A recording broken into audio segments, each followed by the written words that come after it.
Di balik kilau peradaban manusia tersembunyi kisah-kisah kelam tentang kota-kota yang pernah berjaya, namun kini tinggal puing. 5 nama terukir dalam sejarah bukan karena kejayaannya, melainkan karena kehancurannya yang spektakuler. Kota-kota ini, yang konon dikutuk oleh Sang Pencipta, menjadi pengingat abadi akan batas antara kehendak manusia dan murka ilahi. Dari debu dan abu, kisah mereka berbisik, memperingatkan generasi mendatang tentang harga yang harus dibayar atas pembangkangan dan dosa. Mari kita telusuri jejak kota terkutuk ini, yang nasibnya telah diputuskan oleh tangan Tuhan sendiri. 1. Pompei. Pompei adalah sebuah kota kuno yang terletak di wilayah Campania, Italia. Kota ini memiliki sejarah panjang yang dimulai jauh sebelum kehancurannya secara tragis pada tahun 79 Masehi. Pompei telah berdiri sejak abad ke-7 sebelum Masehi oleh suku Ossi. Awalnya, Pompei merupakan sebuah pemukiman kecil yang kemudian berkembang menjadi kota pelabuhan penting di wilayah Napoli. Pompei pun berkembang menjadi kota yang besar pada masanya. Kota ini juga dikenal yang jauh lebih subur daripada tempat lain, karena Pompei terletak di kaki Gunung Vesuvius, sebuah gunung berapi purba yang merupakan satu-satunya gunung berapi aktif di Eropa. Para petani di kota ini banyak yang menanam anggur dan zaitun.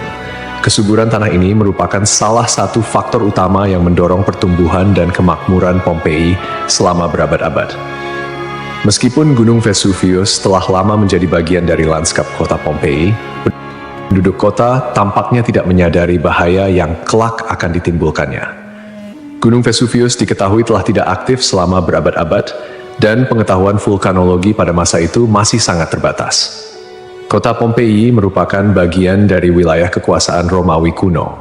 Banyak dari masyarakatnya merupakan keturunan Romawi, dan di seluruh wilayah Kekaisaran Romawi kuno, praktik prostitusi memang dilegalkan. Namun Pompei menawarkan sesuatu yang lebih. Diperkirakan ada 35 rumah bordil yang tersebar di kota ini. Di Pompei ada beberapa lupanar, dengan yang paling terkenal disebut Lupanar Grande, yang merupakan satu-satunya rumah bordil besar yang ditemukan di sana. Kata lupanare sendiri berasal dari kata Latin lupa, yang berarti serigala betina, istilah yang juga digunakan untuk para pelacur pada zaman itu. Di dalam Lupanar Grande, ditemukan kamar-kamar kecil dengan lukisan erotis di dinding, yang kemungkinan besar digunakan sebagai semacam menu untuk layanan yang ditawarkan di sana. Rumah bordil ini memiliki 2 lantai.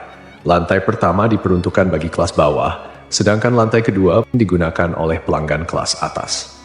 Jumlah yang tergolong banyak mengingat Pompei hanya seluas 12 km² dengan populasi sekitar 11.000 orang. Untuk menuju rumah bordil, jalanan di Pompei diberi petunjuk arah berupa pahatan falus alat kelamin laki-laki, sebuah tanda untuk membantu orang asing yang mungkin mabuk berat atau tidak bisa berbicara bahasa lokal. Praktik prostitusi biasanya dilakukan oleh para budak yang memasang tarif sangat murah. Bahkan tarif di Pompei jauh lebih murah daripada di wilayah Kekaisaran Romawi lainnya. Dengan membayar setara harga seperempat gelas anggur, setiap laki-laki yang datang ke Pompei sudah bisa memesan pelacur. Pada salah satu dinding aula, ditemukan tulisan yang artinya, "Jika Anda mencari pelukan manis di kota ini, semua gadis di sini tersedia." Hubungan seksual yang diwajarkan tidak hanya terjadi antara laki-laki dan perempuan saja. Penemuan grafiti menunjukkan bahwa homoseksual dan pemerkosaan anak juga menjadi hal yang biasa di Pompei. Temuan inilah yang membuat Pompei dijuluki sebagai kota maksiat, terlepas dari arsitekturnya yang megah dan keberagaman karya seninya. Akhirnya, setelah kegiatan maksiat di kota ini semakin parah dan menjadi pemandangan yang lumrah, pada tanggal 24 Agustus 79 Masehi, sekitar tengah hari, terjadilah letusan mahadahsyat dari Gunung Vesuvius. Gunung ini mengeluarkan kolom erupsi yang luas dan tinggi hingga mencapai ketinggian 33 km.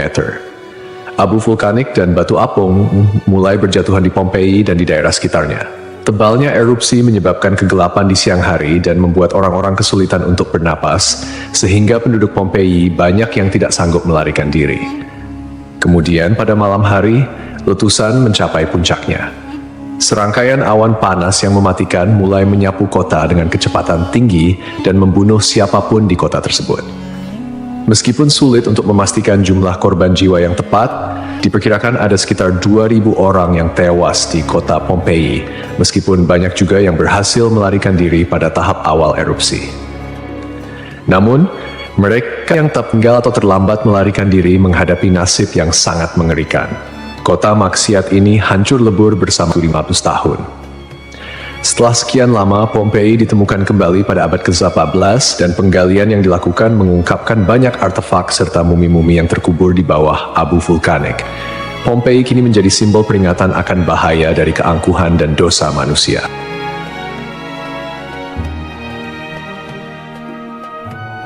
Kisah Desa Legetang. Pada suatu hari di Desa Legetang, warga melihat banyak binatang liar berkeliaran di sekitar jalan desa. Binatang-binatang ini, seperti monyet, kera, babi hutan, dan lainnya, bukan berasal dari daerah tersebut. Setelah diselidiki, ternyata hewan-hewan ini berasal dari Gunung Pengamun-Amun, yang berada agak jauh dari Desa Legetang. Kejadian ini membuat warga khawatir dan mereka bermusyawarah untuk menyikapinya. Mereka menyimpulkan bahwa turunnya hewan-hewan dari gunung adalah pertanda akan terjadinya musibah besar. Kepercayaan lokal yang menyatakan bahwa hewan bisa merasakan bencana sebelum terjadi mendorong warga Desa Legetang untuk bertindak cepat. Mereka memutuskan untuk kerja bakti membuat parit di lembah Gunung Pengamun-Amun sebagai upaya antisipasi bencana, khususnya longsor. Desa Legetang terletak di dataran tinggi Dieng, Kecamatan Batur, Kabupaten Banjarnegara, Jawa Tengah. Desa ini dikenal dengan tanahnya yang sangat subur, bahkan lebih subur dibandingkan desa-desa lainnya di sekitarnya. Sebagai contoh, jika semangka yang ditanam di desa lain hanya mencapai berat sekitar 6 kg, semangka yang ditanam di Legetang bisa mencapai 10 hingga 12 kg. Setelah parit selesai dibuat, kehidupan di desa kembali normal. Desa Legetang adalah desa yang makmur, hanya sedikit orang miskin di sana. Banyak saudagar kaya yang hidup mewah dan uang sering dihamburkan untuk hiburan. Setiap malam, mereka sering berjudi dan mengadakan berbagai hiburan yang tidak pantas, seperti kesenian lengger yang kadang berujung pada tindakan asusila. Kesenian ini yang hanya dilakukan di desa tersebut menjadi simbol betapa jauhnya masyarakat desa ini dari nilai-nilai agama dan moral. Setiap malam, penduduk Desa Legetang terlibat dalam berbagai bentuk kemaksiatan, termasuk perjudian, mabuk-mabukan, dan seks bebas. Mereka yang tidak terlibat dalam perilaku ini tampaknya membiarkannya, seolah-olah itu adalah hal yang wajar. Beberapa sumber melaporkan bahwa tingkat kemaksiatan di desa ini sangat tinggi, dengan beberapa laporan ekstrem seperti hubungan seksual antara anak dan ibu kandung. Desa Legetang mengalami hujan yang sangat lebat. Cuaca ekstrem ini disertai dengan petir yang menyambar-nyambar dan suara guntur yang menggelegar di langit yang gelap. Tiba-tiba, terdengar suara ledakan yang sangat keras yang dapat didengar hingga ke desa-desa di sekitarnya. Bukan paginya, setelah badai reda, penduduk desa-desa tetangga terkejut mendapati bahwa Desa Legetang telah tertimbun tanah dari puncak Gunung Pengamun-Amun. Tragedi ini menelan korban jiwa 351 orang, termasuk bayi dan balita. Hanya satu orang yang berhasil selamat, yaitu seorang pemuda bernama Suhuri yang sedang berada di luar desa saat kejadian. Secara logika, sulit untuk memahami bagaimana Desa Legetang bisa tertimpa longsoran dari puncak gunung yang jauh dan terpisah oleh lembah serta perkebunan. Penduduk desa telah membuat parit sebagai antisipasi terhadap longsor, tetapi bencana ini tampaknya melibatkan fenomena yang tidak bisa dijelaskan dengan mudah. Ada yang berpendapat bahwa kejadian ini adalah azab dari Allah, karena tidak dapat dipahami secara rasional. Ashabul Ras. Ashabul Ras adalah sebuah kaum yang hidup pada zaman dahulu. Kisah mereka disebutkan dalam Al-Quran sebagai salah satu kaum yang mendapat azab dari Allah Subhanahu wa Ta'ala. Nama Ashabul Ras secara harfiah berarti penghuni sumur atau pemilik sumur. Mereka tinggal di sebuah wilayah yang kini diperkirakan berada di antara Yamamah dan Hadramaut di Jazirah Arab. Kehidupan Ashabul Ras sangat bergantung pada sebuah sumur besar yang menjadi sumber air utama. Tidak hanya menjadi pusat kehidupan, tetapi juga menjadi simbol kemakmuran dan identitas kaum tersebut. Mereka membangun peradaban yang cukup maju di sekitar sumur ini dengan pertanian dan peternakan sebagai mata pencaharian utama. Namun, meskipun telah diberi nikmat berupa sumber air yang melimpah, Ashabul Ras justru menyalahgunakan anugerah tersebut. Mereka mengembangkan sistem kepercayaan yang menyimpang dan menyembah pohon cemara besar yang tumbuh di dekat sumur mereka. Pohon ini dianggap suci dan dijadikan objek penyembahan, menggantikan Allah Subhanahu wa Ta'ala sebagai Tuhan yang seharusnya disembah. Kemusyrikan Asyabul Ras tidak berhenti pada penyembahan pohon saja. Mereka juga mengembangkan praktik-praktik yang bertentangan dengan ajaran Tauhid, seperti membuat patung-patung yang merepresentasikan dewa-dewa mereka, kemudian melakukan ritual dan persembahan kepada pohon cemara, serta menolak ajaran-ajaran monoteisme yang dibawa oleh para nabi dan rasul. Allah Subhanahu wa Ta'ala dalam rahmatnya yang tak terbatas tidak langsung menghukum Asyabul Ras. Sebaliknya, Allah Subhanahu wa Ta'ala mengutus seorang nabi kepada mereka untuk membimbing dan mengingatkan mereka akan jalan yang benar. Nabi yang diutus ini, menurut beberapa riwayat, adalah Nabi Syuaib, meskipun ada juga yang berpendapat bahwa ia adalah nabi yang lain yang namanya tidak disebutkan dalam Al-Quran. Nabi yang diutus kepada Asyabul Ras berusaha dengan gigih untuk mengajak kaumnya kembali ke jalan yang lurus. Ia menyampaikan risalah Tauhid, mengajak mereka untuk hanya menyembah Allah Subhanahu wa Ta'ala dan meninggalkan penyembahan terhadap pohon dan berhala. Nabi ini mengingatkan mereka akan nikmat-nikmat Allah Subhanahu wa Ta'ala yang telah diberikan, termasuk sumur yang menjadi berkah dalam kehidupan mereka. Namun, meski telah diingatkan, mereka tetap keras kepala dalam kekufuran dan kemusyrikan, bahkan mulai mengancam dan memusuhi Nabi yang diutus kepada mereka. Penolakan ini berlangsung dalam waktu yang cukup lama, menunjukkan kesabaran Allah Subhanahu wa Ta'ala dalam memberi kesempatan kepada hamba-hambanya untuk bertaubat. Setelah bertahun-tahun menolak ajakan Nabi mereka dan tetap teguh dalam kekufuran, akhirnya azab Allah Subhanahu wa Ta'ala turun kepada kaum Asyabul Ras.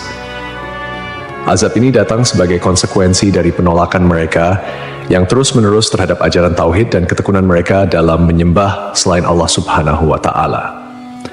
Menurut beberapa riwayat, azab yang menimpa Asyabul Ras terjadi dalam beberapa tahap. Pertama, terjadi kekeringan dan paceklik. Allah Subhanahu wa Ta'ala mulai mengurangi curahan rahmatnya dengan menahan air hujan. Akhirnya, terjadi kekeringan berkepanjangan. Tanaman-tanaman mereka mengering dan ternak mereka mulai mati kelaparan. Ini merupakan peringatan awal bagi Asyabul Ras, namun mereka tetap tidak mengindahkannya. Kemudian terjadi pencemaran sumur. Sumur yang menjadi sumber kehidupan mereka tiba-tiba tercemar. Airnya berubah warna, berbau busuk, dan tidak layak dikonsumsi. Hal ini menyebabkan krisis air yang parah di kalangan Asyabul Ras. Lalu datanglah gempa bumi. Sebuah gempa dahsyat mengguncang wilayah tempat tinggal Asyabul Ras. Gempa ini menghancurkan bangunan-bangunan dan infrastruktur yang telah mereka bangun selama bertahun-tahun. Akhirnya, mereka pun binasa, meninggalkan kisah yang menjadi peringatan bagi generasi-generasi setelahnya tentang konsekuensi dari menolak petunjuk ilahi dan hidup dalam kemusyrikan.